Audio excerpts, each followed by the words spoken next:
Hello! This is my first video journal, and I will talk about warm-up activities that we did in classes. But first, I think you're wondering what a warm-up is. A warm-up is a little activity or game of a specific topic for students to acquire and practice language and vocabulary. I'm going to talk about 6 of these activities, including mine. So let's start with the first one. One of my favorite was the one of globalization. I think they did a great job because it was catching, funny, and useful at the same time. They first showed us an image of a world with kids around it, and then we answered some questions. I think this activity worked good because, like I said before, it motivated us to participate and to pay attention on what they did. So yes, in terms of creativity, it worked good and I liked it very much because it was something different. Maybe I would have added a little bit more of vocabulary related with the topic, so in this way we could have practiced on it and be more capable to talk about globalization. But in general, I think the result was excellent. We got close to the topic and we reflected about it.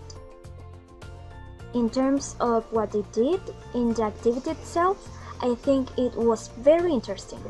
They gave to us a piece of paper with stereotypes wrote on it, and we had to stand up and put the paper on the board if we thought that it was a girl's stereotypes or boys' stereotype.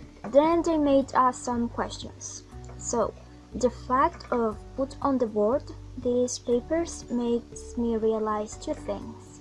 The first is that we as a society tend to have an idea or model of something or someone. As a consequence of that, and also the second thing, is that we're all agree on what is for girls and what is for boys.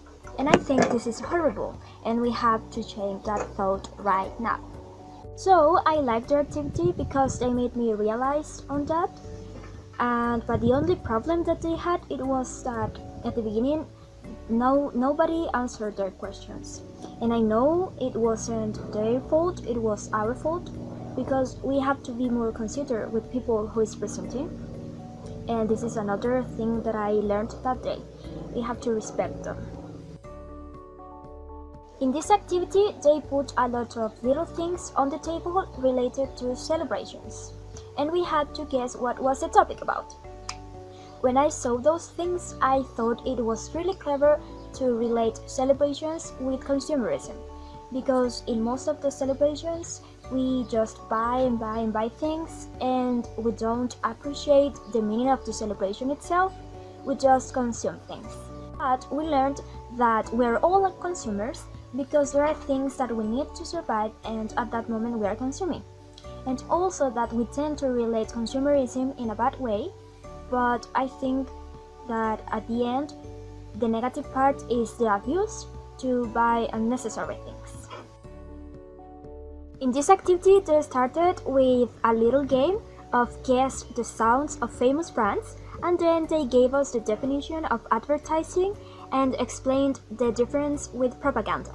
Finally, a question related to if we have bought something that we didn't need because of advertising, and then they showed us a sexist advertising of a beer. I think these activities worked because it made us realize about the big impact that has advertising in our life, and we concluded that in general it isn't positive.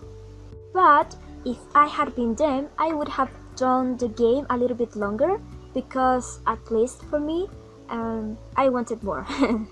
But in general, it was great to reflect on the topic, and I think the way that they did it, it was good. The guys in this activity explained to us what media manipulation is, some of their characteristics and examples. Then we answered 2 questions to reflect on the topic.